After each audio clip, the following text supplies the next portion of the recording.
Praise God. Dalay ko ng Diyos. O mga mahal, muadto na kita sa labing importante sa itong pagsimba sa Ginoo. Mao pagpahiminaw sa pulong sa Diyos. Pagkadadon sa atong beloved ordained preacher, Joshua Galarosa. Praise God.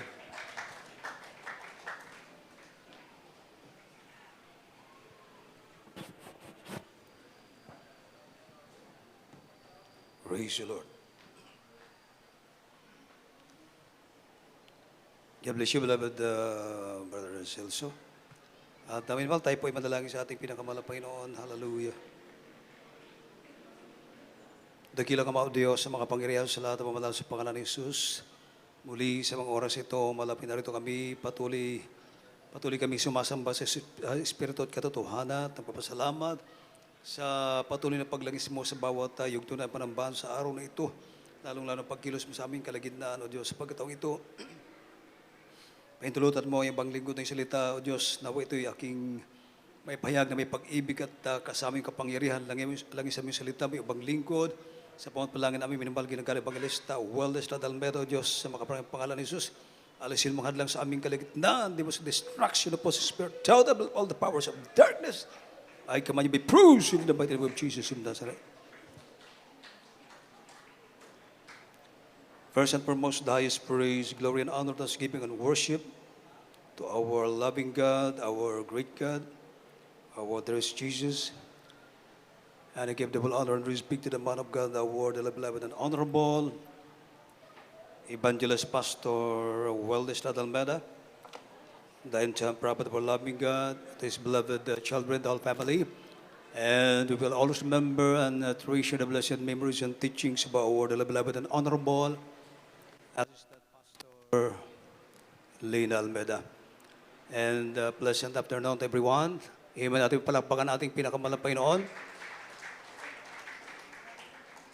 Sa ating mga beloved choir members, sa ating mga musician, aking mga kamagagawa at ating mga beloved preachers, at sa ating mga beloved visitors, welcome po dito sa gawain ng The Jesus Miracle Crusade International Ministry.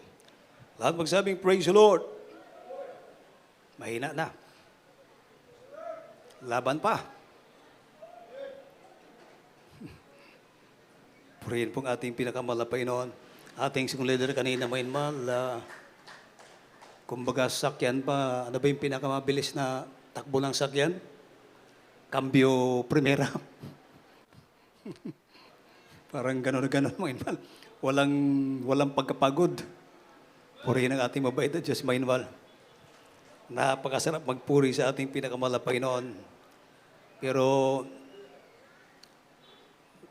mga minimal, hindi po ikakaila minimal dahil sa aming buhay bilang mamanggagawa, gusto man natin, pero yung physical natin talagang mahina talaga.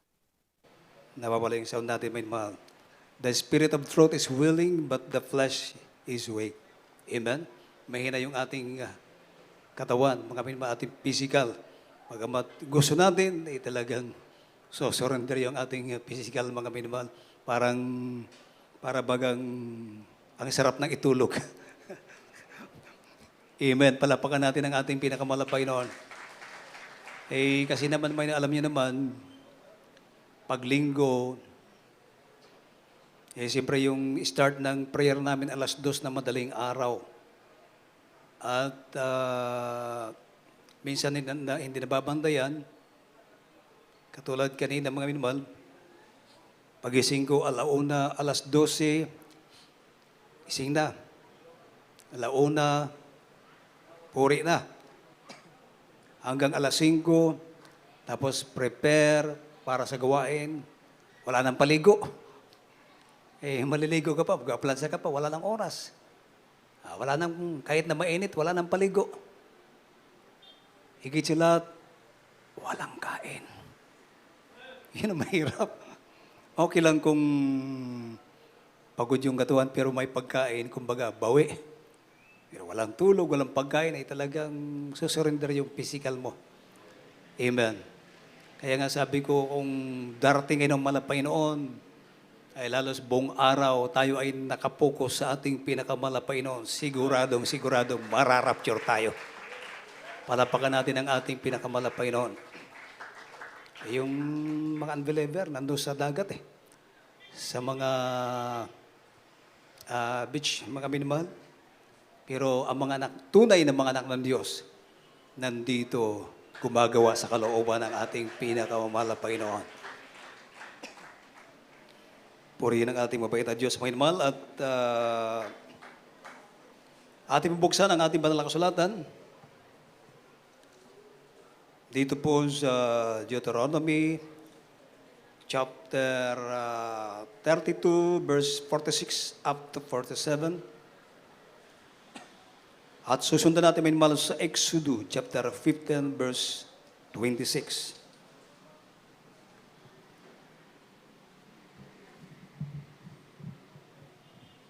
Dari sa Balang Sulatan sa Deuteronomio, Kapitulo 32, versikulo 46 ngatos 47. Og mingon siya kanila, ibutang ninyo ang iyong kasing-kasing sa tanan nga mga pulong nga ginapamatuod ko kaninyo nining adlaw. Nga igasugo ninyo sa iyong mga anak nga pagasingkamutan nila sa pagbuhat bisan ang tanan nga mga pulong niini nga kasuguan. Kay kini dili butang nga walay pulos alang kaninyo, kay kini mao ang inyong kinabuhi, ug tungod nining butanga pagalugwayan ninyo ang inyong mga adlaw sa ibabaw sa yuta nga inyong pagatuan. Diin mutabo kamo sa Jordan aron sa pagpanag-iya niini. Amen. Sundan natin may mahal sa Exodus chapter 15 verse 26. Sa basahon sa Exodo, Kapitulo 15, versikulo 26.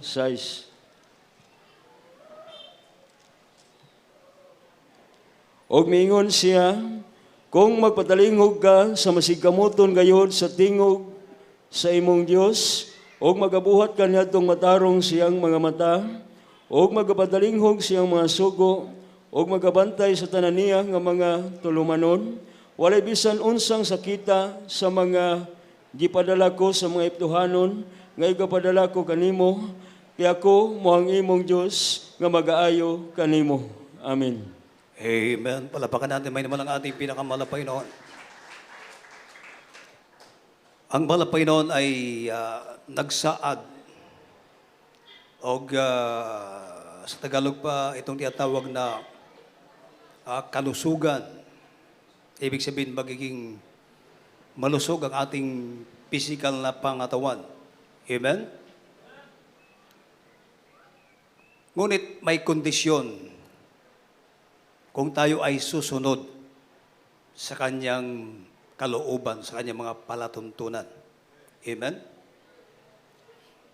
Katulad ng sinabi kanina mga minmahal, sa Deuteronomy chapter 32 verse 46 up to 47, and he said unto them, set your hearts unto all the words which I testify among you this day, which ye shall command your children to observe to do all the words of this law. For it is not a vain thing for you. Hindi magiging walang kabuluhan o maliit na bagay para sa atin sa mga susunod o gaganap nitong kautusan ng ating pinakamalapay noon. Palapagan natin ang ating mabait na Diyos.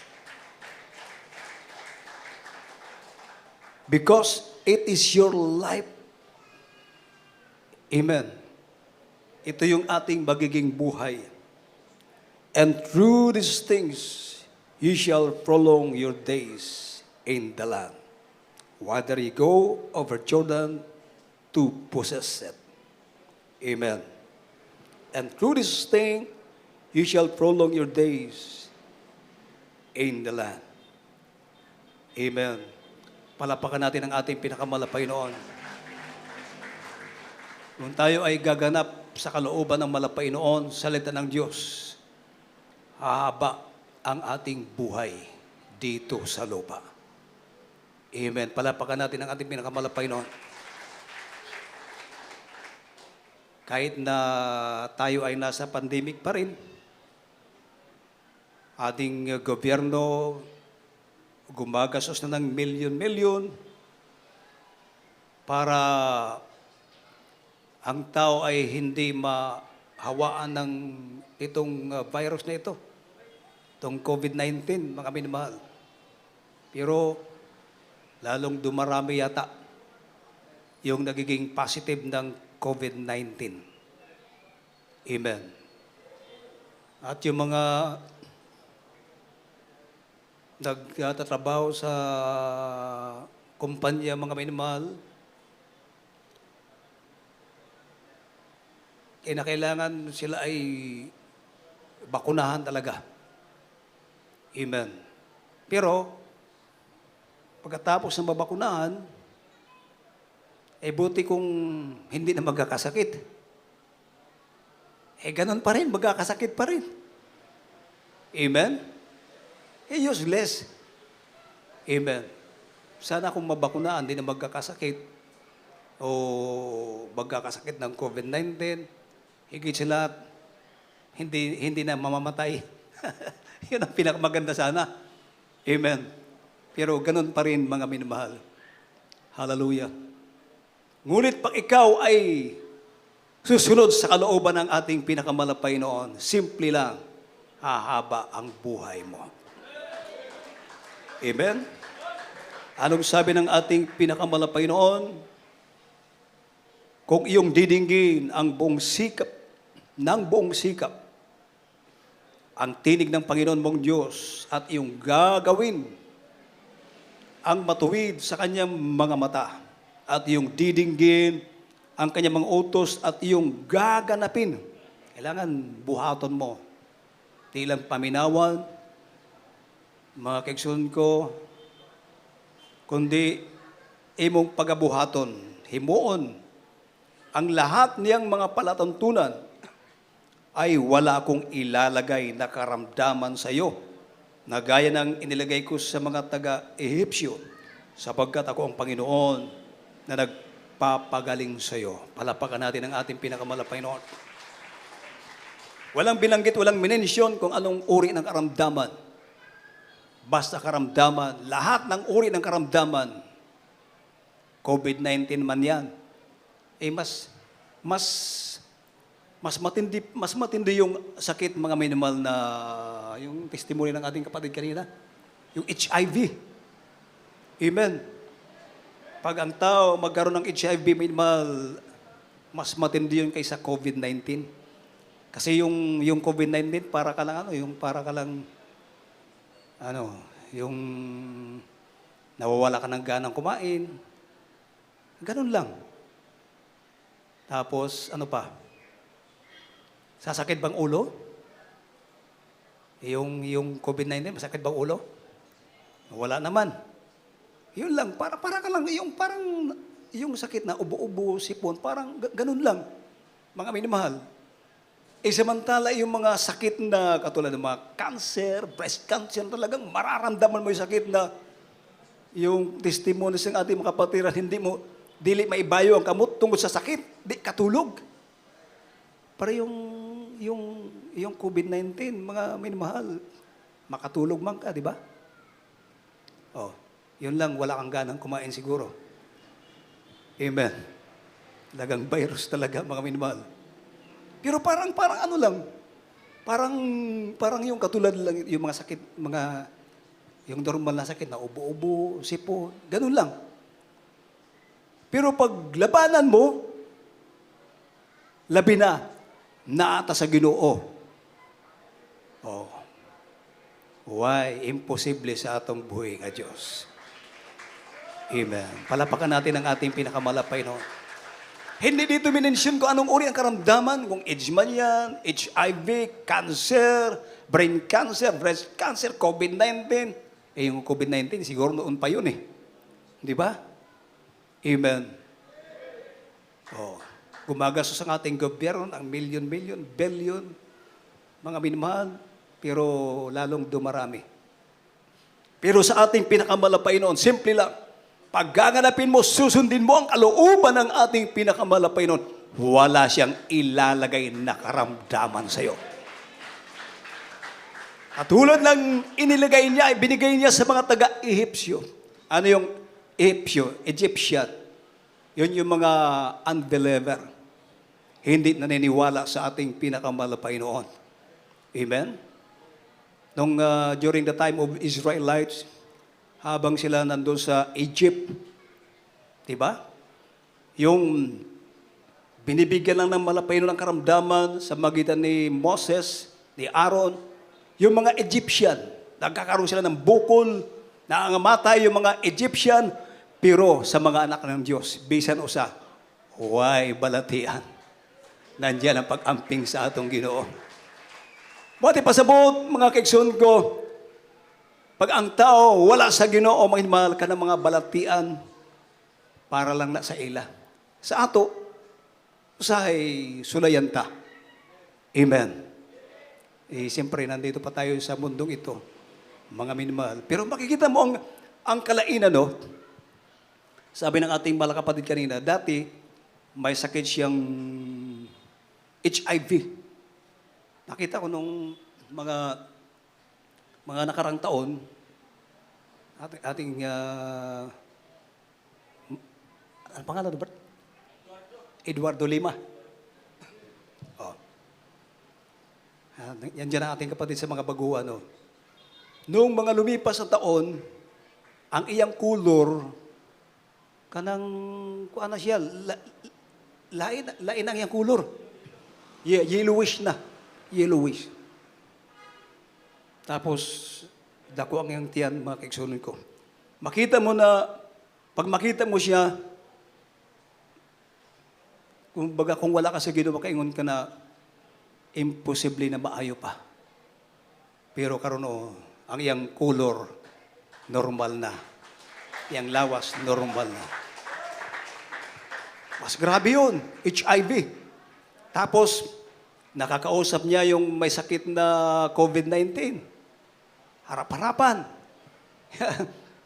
Ingon pa sa uban, nakakita sa ila, kinanglan iswab test siya. Pero wala naman siya nabati na sakit. Amen? Hangtod karon niya ang atong igsuon. Si kinsa ang natakdan sa COVID-19 kadtong mga nagaluto sa iya. Nabaliktad. Nasa Biblia yan, mga minamahal. Basahin natin ang Biblia, mga minamahal. Deuteronomy chapter 7 verse 15. Sa basahon sa Deuteronomio, Kapitulo 7, versikulo 15. O pagakuhaon sa Dios gikan kanimo ang tanan nga balatian, ug walay bisan unsa sa dautan nga hampak sa Ehipto nga hibaluan nimo, nga igabutang niya sa ibabaw nimo, kundili hinunua, igabutang niya kini sa ibabaw sa tanang mga magadumot kanimo. Amen. Amen. Palapakan natin ang atong buhay nga Diyos. Wala siya ibutang na balatian sa imo, sa mga anak ng Diyos. Asa niya ibutang ang balatian sa mga tao nga nagadumot kanimo. Kato mga nagalutos, ang mubiay-biay sa imo, mga kaigsoon ko, bisan unsa na lang ang pulong na madunggan nato na sakit paminahon ba?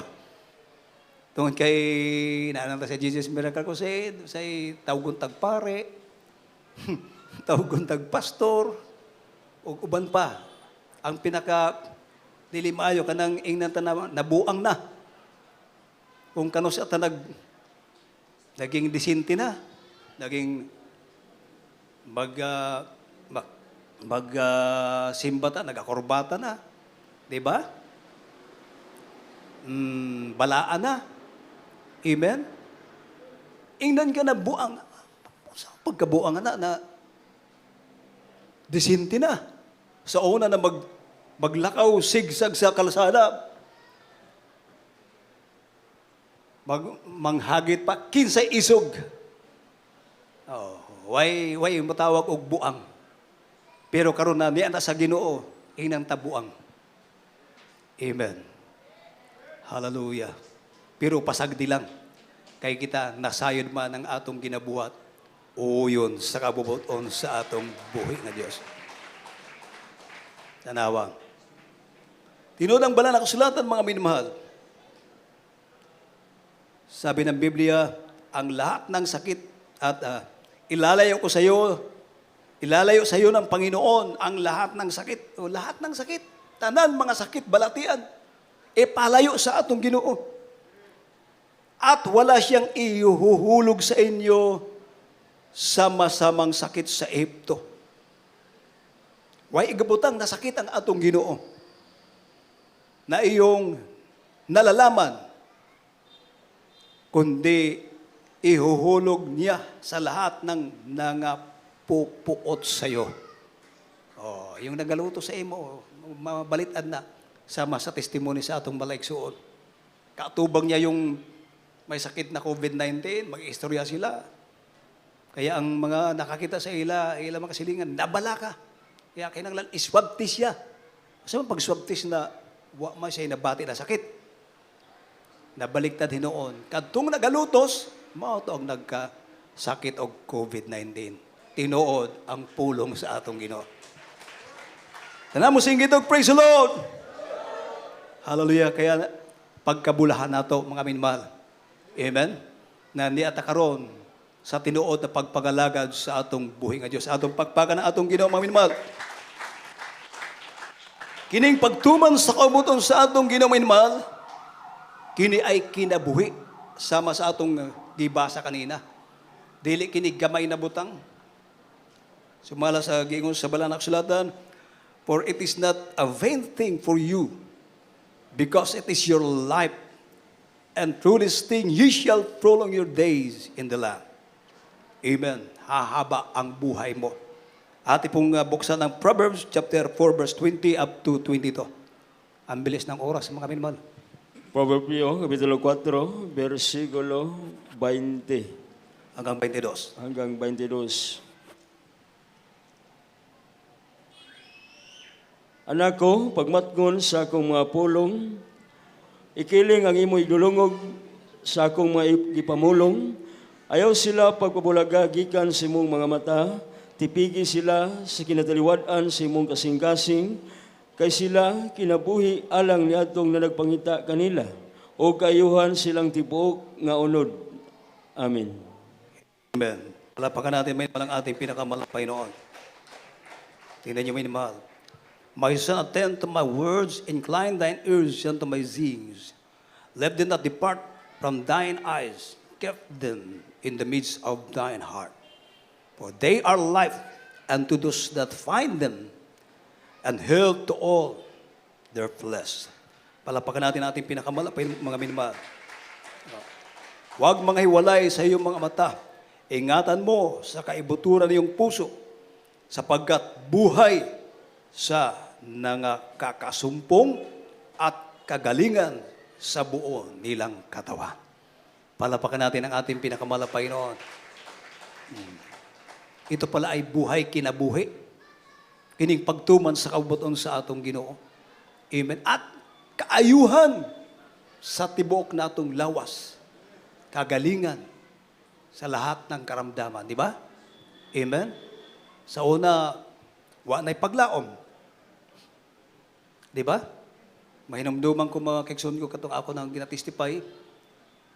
Ating kapatid sa Manila na may malignant tuberculosis. Malignant tuberculosis, ang sulod sa iyong lawas, anang bulok na. Ingon sa doktor na di na siya magdugay. Bulan na lang ang gitagana sa iyang kinabuhi. Kaya kay gusto niya maayo, nisimba siya katoliko. Ihurot niyang kwarta, hatag dito. Kaya po, gusto niya maayo, simba siya. Pag uli niya, nisamot ang iyang balatian. Malignant tuberculosis. Iyang gitanaw ang iyang mga anak na mga masakitong gihapon, iyang beloved wife. Sabi niya, katong gabi una, mamatay na siya. Pero ang kahibulungan, pag matulog siya, mahinumduman niya mga kigsoon ko ang invitation ng Jesus Miracle Crusade International Ministry. Are you sick of cancer, leukemia, asthma, diabetes, arthritis, ulcer? Attend the Jesus Miracle Crusade International Ministry. At ikaw ay pagagalingin sa magitan ng panalangin, Evangelist Weldes Tada Almeda. Amen. So, kanyang sinubukan, bisan luya ng iyang lawas. Pumunta silang Amoranto, tinawag niya ang kanyang driver. Pare, sabi niya, punta tayo ng Amoranto, i-drive mo ako. Madalit salita, nakarating ng Amoranto, mga minamahal, bagamat may mga babag, nasiraan pa sila. Pagdating sa Amoranto, may minamahal, halos di na siya makakita. Naningkamot siya na akyat siya sa taas, mga minamahal. Pag abot niya sa taas, nahibulong siya kay sinagman, maliwanag, mga minamahal. Nakita niya yung mga kapatiran at nung time na yun, nagpupuri, mga kapatiran, nakipagpuri na rin siya. Hangtod habang nagdaig sa atong Ginoo, dito pa niya na-experience na grabe ang kanang singot, ni gawa sa iyang lawas. Ingo siya, karon pa ako paningtan og maayo. Mga kaigsoon, sige siya daig mga inman. O niya, nakabaton siya kusog gikan sa atong buhay nga Diyos. Oh, hallelujah. Lahat magsabing praise the Lord. Hangtod ni kaon sila sa karinderya, mga kaigsoon ko, ang ilang nakaon katong kabaw pa. Ingon sa iyang pare, wala na, mamatay ka na. Dahil mabipinat ka, ang kinain mo, kalabaw. Nung malaman niya na kalabaw yung kinain, balik siya sa Amoranto kay, sabi niya mamatay na, kaya mabughat ko, no. Abot siya sa Amoranto, daig na sa siya, mga kaigsoon, wala man siya maluya. Mamalaghapon, baskog bang iyang lawas? Ingo siya, giayon ako sa Ginoo, buhi ang Ginoo dere. Hallelujah, palapakan natin ang ating pinakamalapay noon. To make sure the story, mga minmahal, nagpabautismo siya. Hangtod ni uli sa ilang balay, ang iyang pare, dili makatuo na siya, giayo na. Hallelujah. Ingo siya, pare, ako na mag-drive. Sabi ng pare niya, anong nangyari sa'yo? Magpapakamatay ka? Nasayod ang iyang pare na himat yun na siya, mga kaigsoon ko. Uluyan na siya. Ang iyang pare, di makatuo, mga kaigsoon ko. Hangtod pag-abot niya sa ilang balay, grabe ang kalipay. Mga minamahal, iyang gisira ng iyang beloved wife, ang iyang mga anak, mga kaigsoon ko, na giayo siya sa Jesus Miracle Crusade. Hangtod na converte ang iyang mga anak na mga balatianon, iyang beloved wife. Pagtambong sa bulaton, tanan sila, gipang ayo sa atong Ginoo. Hangtod karon, buhay na sabi ng doktor, bulan na lang ang gitagana siyang kinabuhi. Apan hangtod karon, pila nakatuig ang nilabay. Buhay, mga minamahal. Oh, hallelujah, palapakan natin ang ating pinakamalapay noon. So, totoo, mga minamahal, ang pulong sa atong buhay nga Diyos. Amen? Kaya, tayo ay magpapatuloy. Amen? Magpapatuloy tayo dito. Dahil ito ang tunay na ebanghelyo ng ating pinakamahal na Panginoon. Na dili puros pulong ra. The Bible says, our gospel came not unto you in word only, but also in power, and in the Holy Ghost, and in much assurance. Amen. Palapakan natin ang ating pinakamalapay noon. Diba? Ako nakatin mga inimal ng ibang fellowship. Bago ako napunta dito sa Jesus Miracle Crusade, walang milagro. Ang sa kanila doon, pinag-aralan nila paano makigdebate. Yun. Pero bisan usa, sa sigog simba dito may mal, why usa na nag-testify na dati siyang drug addict, gibag-o sa Ginoo. Why nag-testify na dati siyang masakiton, through prayer na ay wala. Pero diri sa Jesus Miracle Crusade, halos kitang tanan, naka-experience o kaayuhan gikan sa atong buhi nga Diyos. Amen? Hindi ko makalimutan yung isang barangay chairwoman ng Intramuros na masakiton gihapon, dugay na sa GIL. Tinuod man gud ni. Ato lang i-mention kay tinuod man gud. Barangay chairwoman ng Intramuros ang iyang husband, isang abogado. Dugay na siya dito, pila ka tuig, pero ang iyang ulcer, iyang mga balatian, iyang husband, way kaayuhan. Pagtambong sa atong bulaton sa Crino Grandstand, wala pumaabot og usa ka bulan ang iyang mga balatian, giayo na sa atong Ginoo. Hallelujah. Tanambusing kitog, praise the Lord! Ang iyang bana na usa ka abogado, maog hapon, na konberte tungod kay tanan iyang balatian, giayo sa atong Ginoo. Pagkaayo niya, sabi niya, kung sino man ang lalayo palito sa Jesus Miracle Crusade, pumunta sa mental hospital, magpatingin. Anong ibig sabihin? Abogado yun. Pumunta daw sa mental hospital. Yung mental hospital yan ng mga nasisiraan ng bait. Ibig sabihin, nandito na ang tunay na gawain ng ating pinakamalapay noon. Atong Ginoo na rin atong ginasimba. Buhi. Amen. Palapakan nato atong buhi nga Diyos mga minamahal. Kaya magpadayon ta sa pagpangalagad sa atong buhi nga Diyos. Amen. Way mawala sa ato mga minamahal. Hallelujah. At last verse na po mga minamahal, ating pong buksan ang Proverbs chapter 4 verse 10 up to 13. Italon sa 13.